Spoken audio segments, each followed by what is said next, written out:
Hey guys, what's up? It's Matt here, and today I want to give you guys a 6-month review of my likes and dislikes of using the Sony a6300. I have used this as my primary camera and my only camera for YouTube and for photography. I'm mainly a photographer, and I wanted to give you guys my thoughts on using this camera with all the other options that are available. I want to be able to help you guys decide if you should get this camera, if this camera is right for you guys. So I was in the middle of editing this video and I realized that I did not mention the a6400. Now a lot of you may be confused and may be wondering, do I go with the cheaper a6300 or does the a6400 live up to its name, and is it that much better than the a6300? So initially I thought that, the a6400 was just a little too overhyped and I really didn't have anything good to say about it. But that's because I didn't get any hands-on use with it. I was just going off the spec sheet, and I was saying, well, I don't necessarily need full-time IAF. I only initialize and use IAF when I want to. I like to have control over IAF and control over the autofocus in the system. I don't necessarily just like to have the camera do what it wants to do. So I was also very disappointed that it used the same battery and stuff like that. So those were the big problem factors for me when it came to Sony. But right now the a6300 is $750 and the a6400 is $900. If you're looking at buying these cameras new, then I would say it's definitely worth it after getting some hands-on usage with the a6400 to just put the extra $150 and get the a6400. The a6400, from talking to other photographers and videographers, they have more or less solved that 4K overheating issue, and that is really horrible on the a6300. And they have also improved the battery life, not necessarily by giving us a bigger battery, but by improving the efficiency of the camera.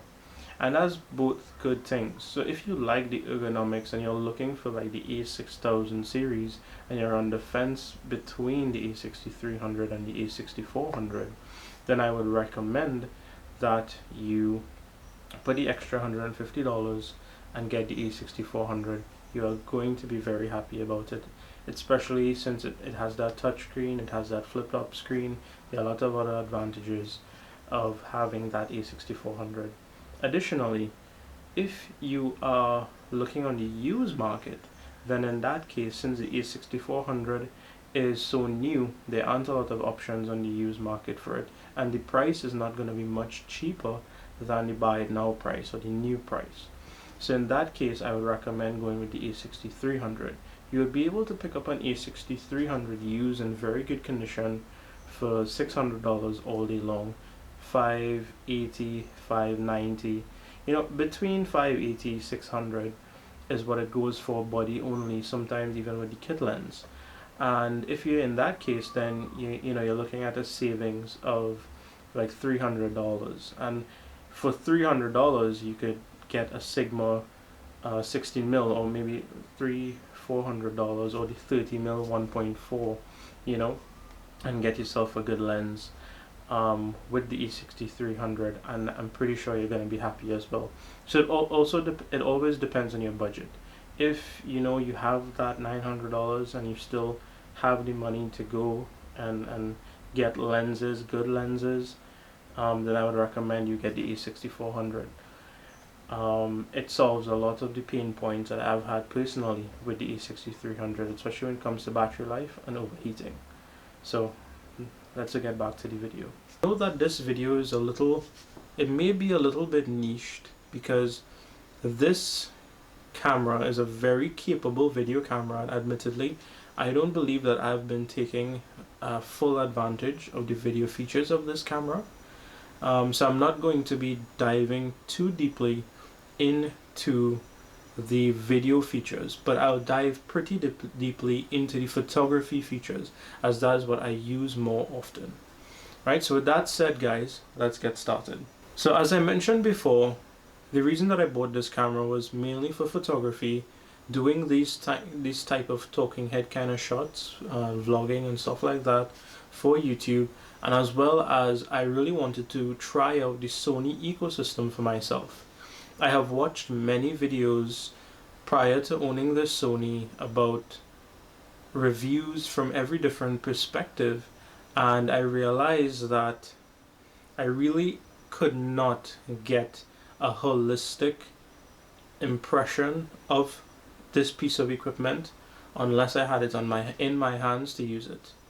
And so I decided to pull the trigger and buy it. Initially, I wanted to buy this Sony a7 Mark III, and I could not afford it. It was too expensive, and I decided, so it was between, like, I could have sacrificed extra money and maybe give up a traveling trip or something like that, or fully enjoying a trip to get the camera. And I kind of decided that it makes more sense to go out there and explore than to have this fancy camera and not being able to go anywhere with it. And I thoroughly enjoyed my decision, and I never regretted it. It was an amazing time. I met and spent time with amazing people, and I don't regret it. So that's just a learning lesson for you guys. It's more important to get out there, meet people, and experience, rather than to have the most specs and the most amazing, because those things cost a lot of money. And especially if you're living here in Trinidad, where I live, it's 7 to 1. It's $7 TT dollars to $1. So if the Sony a7 Mark III costs $2,000 US, that's $14,000 TT. That's a ridiculous amount of money to spend for a camera, unless you're like a working professional, and I'm not a working professional. I don't get paid for photography at this current point in time. I did do paid jobs before, product photography as well as portrait photography, and I did shoot a lot of events, and I enjoyed doing those, but currently I just don't have the time to do them. What I'm trying to give you here is not just talking. I'm trying to give you a context under which this camera is being used, and hopefully if you have the context and understand how I use the camera, then you could apply it to your own use cases and your own workflow. So let's move on. So what are some of my likes and dislikes? And I'm gonna list them out for you. I like how compact this camera is, but I also dislike it.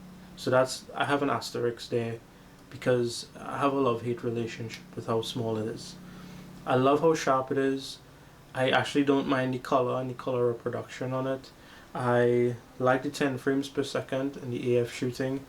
I like the 4K video. I like the 1080p and the 120 frames per second. It's one of the reasons that I got this camera over the a6000. I actually really like the EVF. It was a game changer for me. I love the autofocus, and there are some things that I don't like as well. I don't like the overheating in video.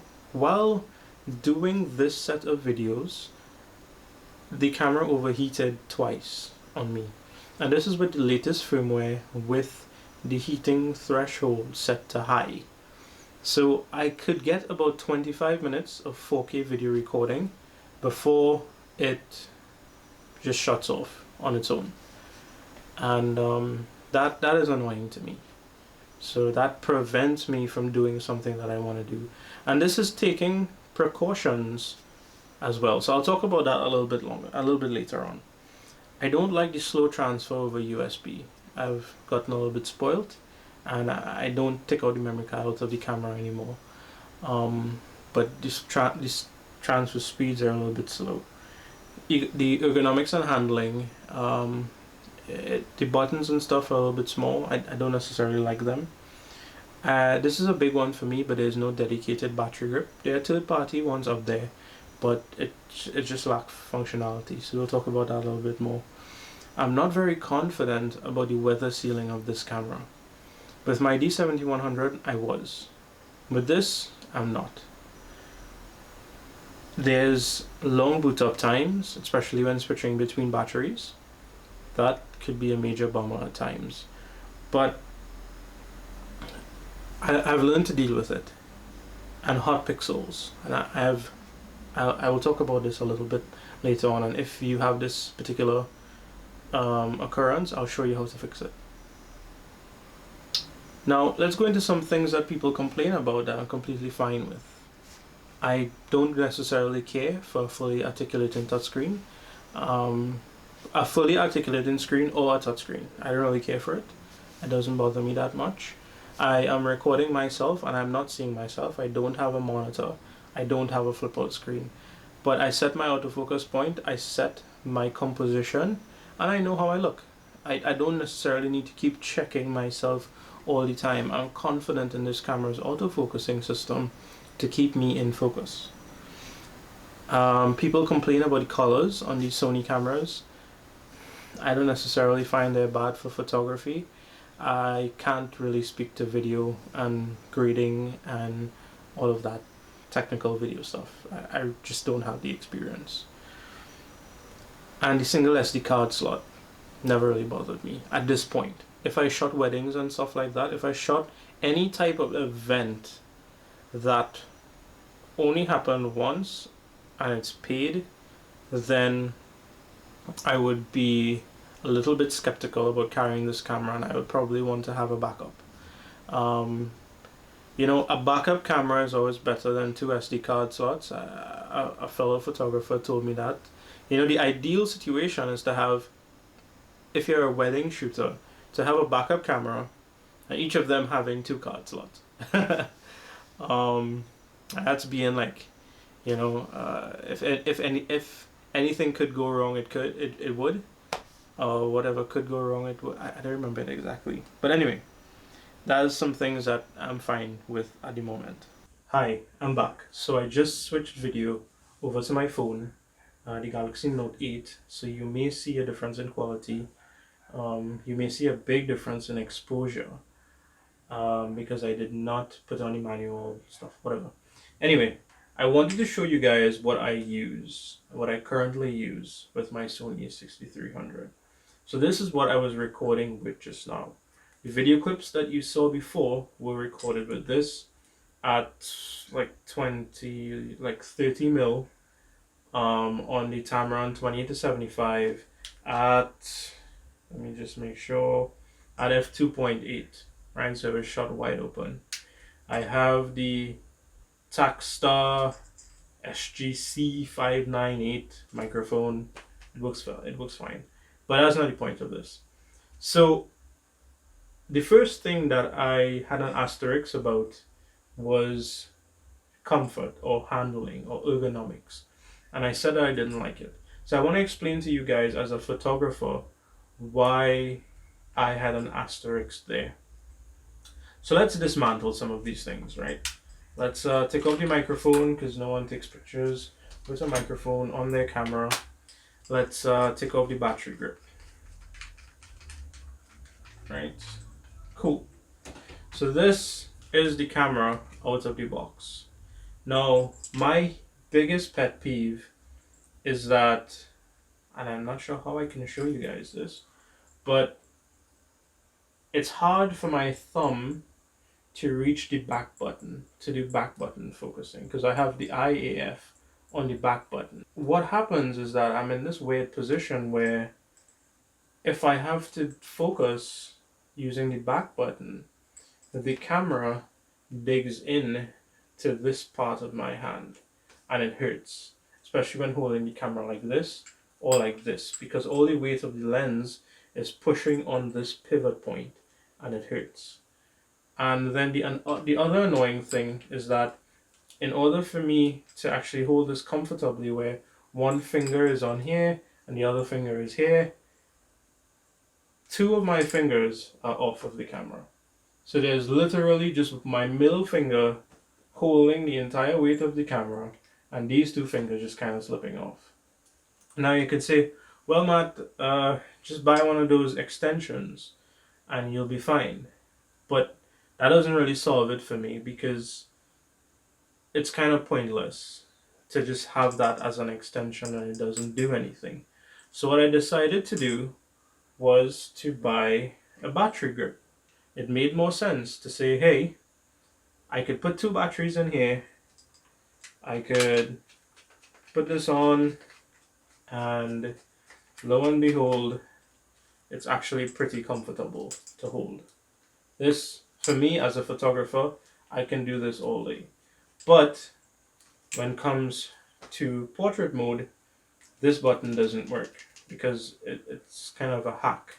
I would need to plug in to here and plug into the camera for this button to work, and then I would need to flip it back to access my settings and stuff. It's not very natural having the grip on. I'm accustomed to when you switch this way, I have all my adjustments and my dials here, similar to how the A7 series grips are made, because they were made with a battery grip. So this works for me as a photographer. But then there comes the issue where a lot of these grips, including mine, kills the battery. It kills the battery. So even if the grip is off, the power is off, and I leave this camera in my bag, camera is off, grip is off, by the time the next morning, the battery will be down to maybe 20% from 100%. It kills the battery, and that is super annoying. So every time I would have to go in my bag, I would have to make sure and take out the battery compartment. If not, then I risk on the next trip that I go on, that my batteries would be dead. Even if I charge it the night before, they won't be 100% on the next day. And that it's extra things to think about. It's extra moving parts, and it makes for a very stressful experience. And I like when this stays out of my way. And so far it's not been doing that in this particular aspect. And this is one of the big downfalls of this camera as a photographer. And it's one of the reasons that I would probably sell this camera. Let me give you guys an example. If this was my B camera, if I had an A7 Mark III and this was my B camera, I would have been completely fine. But having to worry about this all the time, it takes away from the experience, and it takes away from the joy of doing what you do. Now with that said, guys, I don't want to be hating on it too much. I do feel like it's this particular camera lens combination that makes it a little more difficult to hold the camera, especially without a grip. Now, if, for instance, you put this on, which is the Sony 50mm 1.8, onto the camera and you walk around with it, it's an amazingly light camera to carry around. It's still marginally uncomfortable to hold, but what makes it even more uncomfortable is the weight of the Tamron 28-75. So that's some of my likes and dislikes about the ergonomics and the handling of the camera. In terms of customizability and the buttons and stuff, it takes a little bit longer to find stuff, but I don't necessarily have a big issue with the menu system. I think it just takes time to understand where everything is. And it is true that some of the things are in non-intuitive places. So it's not really that horribly for me. I've set up the camera in such a way that it's easy for me to access the things that I use the fastest, where the C1 button is my white balance stuff and the FN button is my focus and everything else, and I'm fine with that. Now on to the second thing, sharpness. I love this camera sharpness. I love it paired with the 50mm 1.8. I love it paired with the 20-75. It's sharp, it's clean, the autofocus is fast, it's reliable.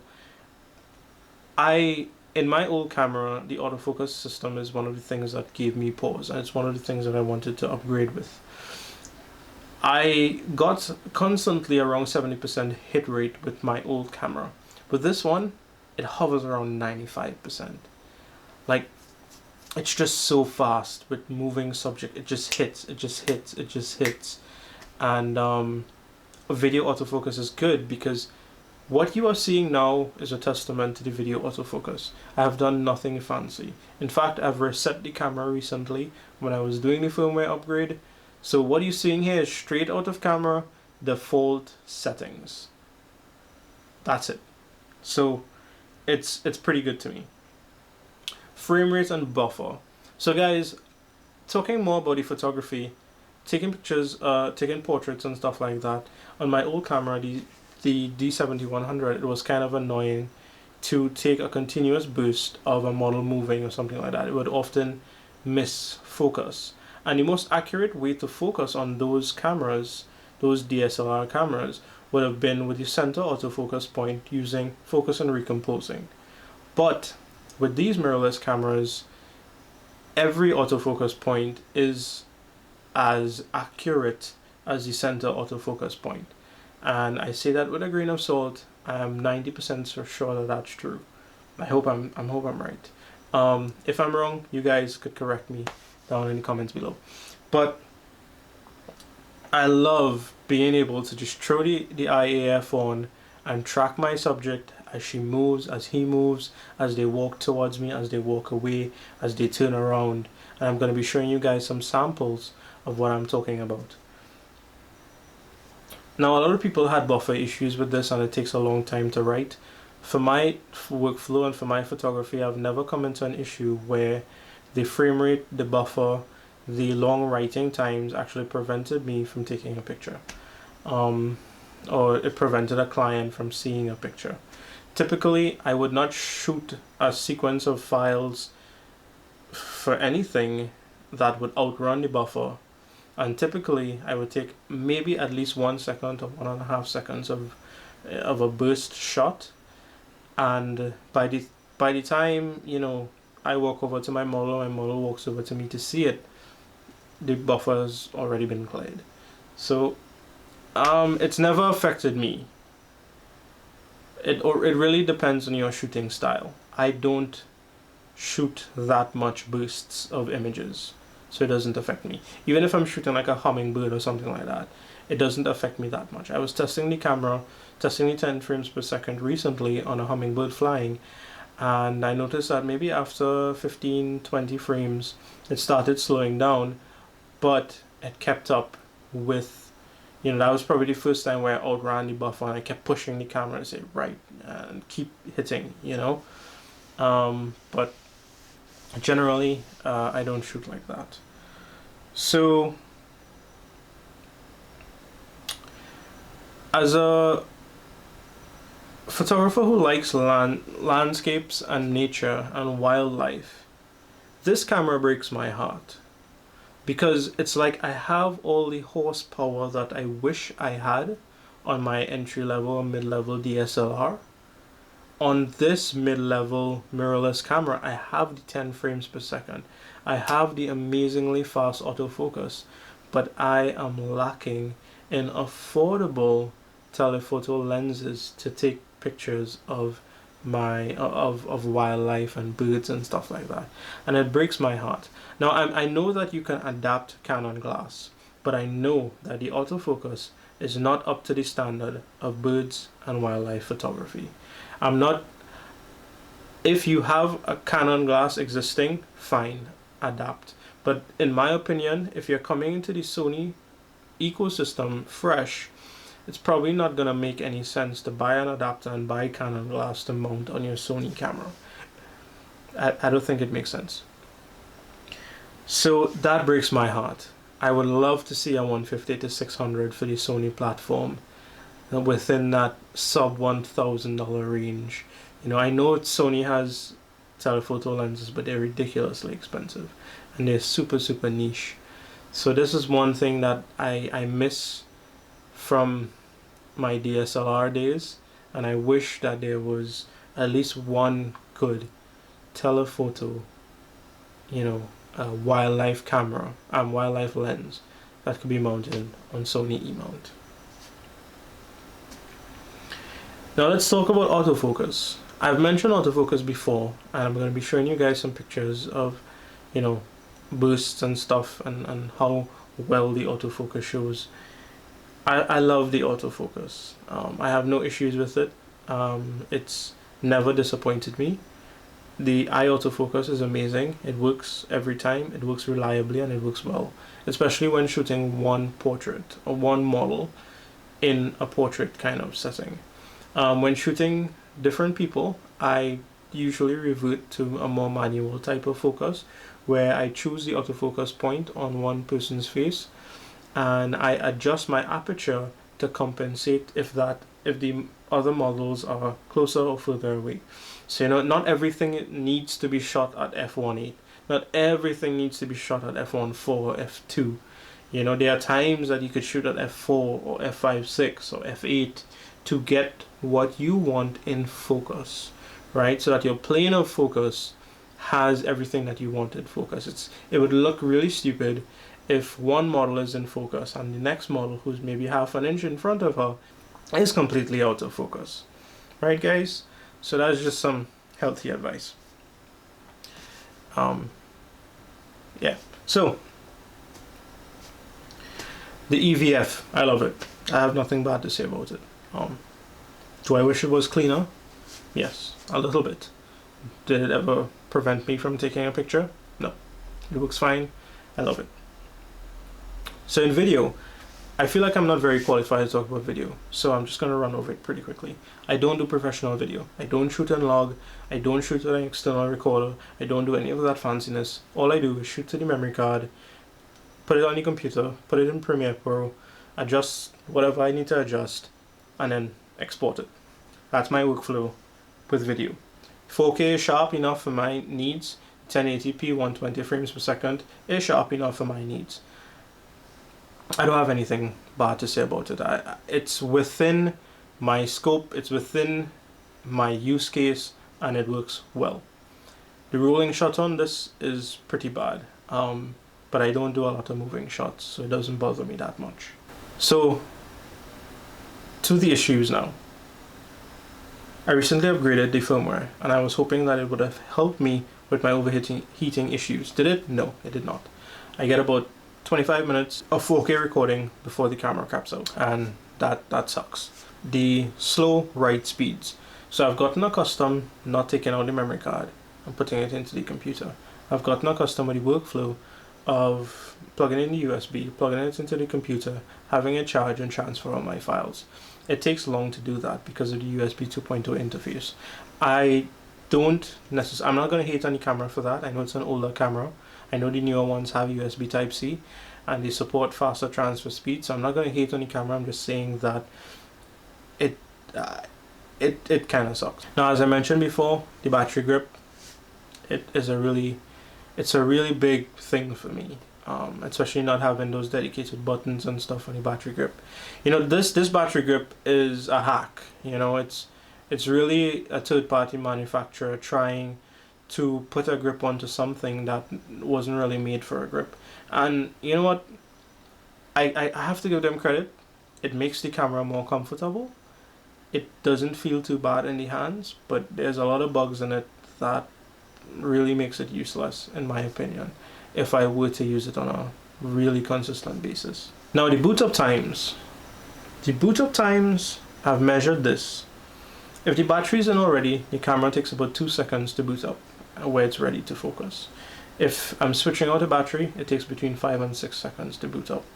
I have never been in a position where this has kept me from shooting, but it is a long time to boot up, and you guys should be aware of it. I'm accustomed with my DSLR. As soon as I click that button, I'm ready to shoot. Before it reaches my eye, I could start shooting, and I missed that here. I know it's been improved on the newer cameras, but for this one, it's one of my pet peeves. So let's talk about hot pixels. So I recently did a long exposure, and I'll put it up for you guys to see, and I realized that in my shadows there were a lot of hot pixels. So I got a little bit worried, thinking that something was wrong with my sensor. When I googled it, I realized that it was kind of a normal issue with Sony. Now I'm going to walk you through some of the things that I did, and what worked and what didn't work. So here goes.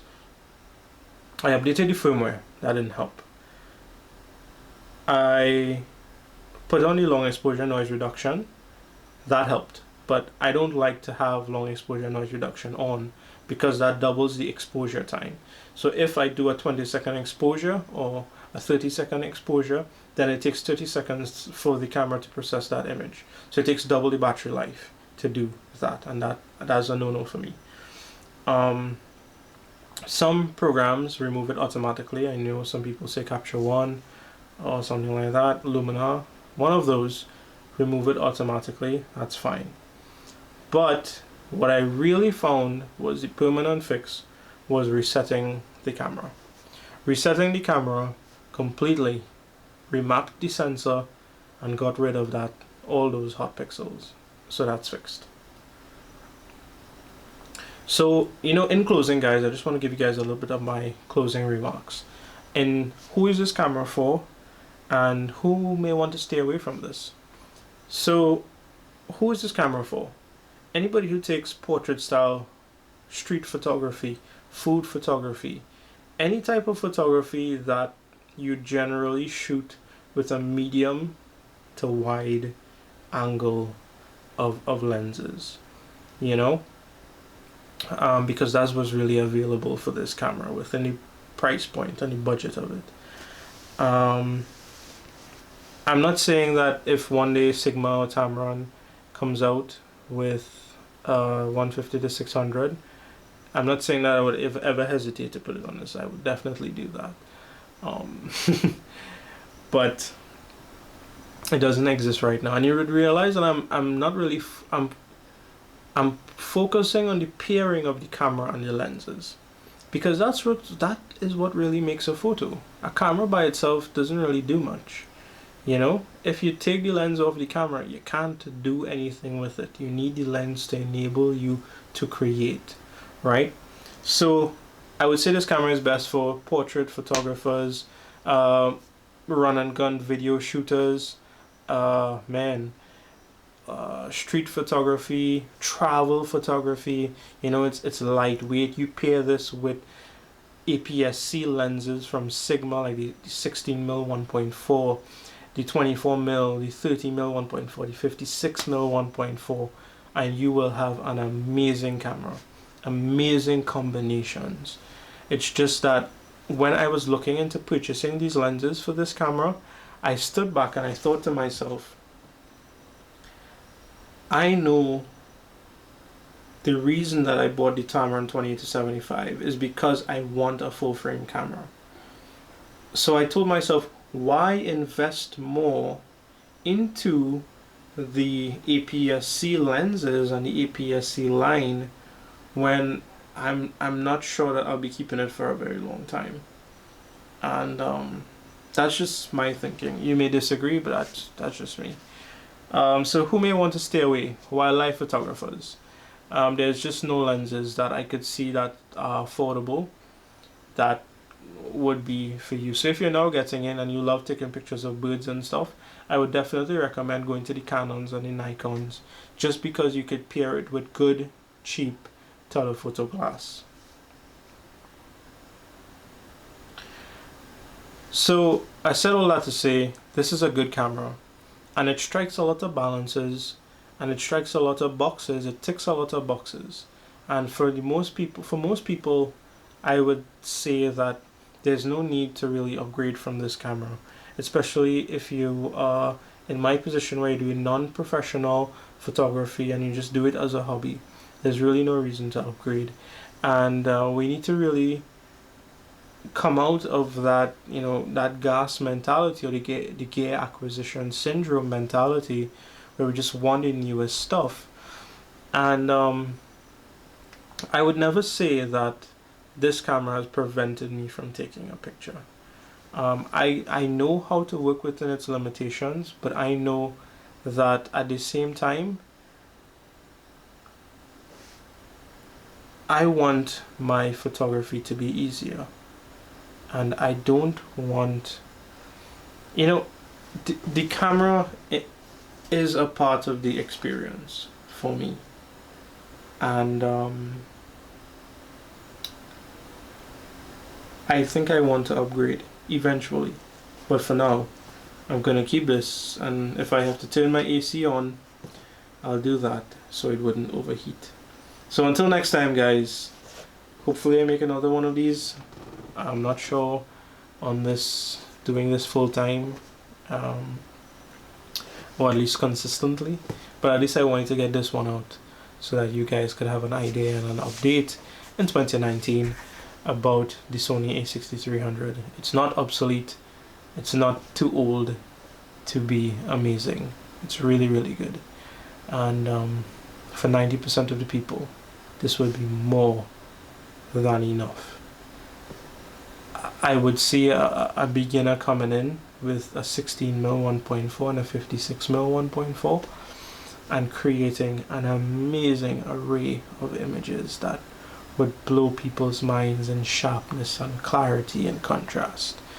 But anyway, that's just me. You know, I'm passionate about creating, and I'm passionate about story, even though at times I may not understand it. And I try to keep away from the game mentality as best as I can, because in another video I'll talk about it, but I've spent a lot of time stressing out myself, feeling bad about the equipment that I have, feeling jealous of the YouTubers and all of those who get to play with all the new stuff and all the new toys, and not realizing that what I could create masterpieces with what I've had right in front of me all along. So you know, with that, guys, I just like to close off and say until next time.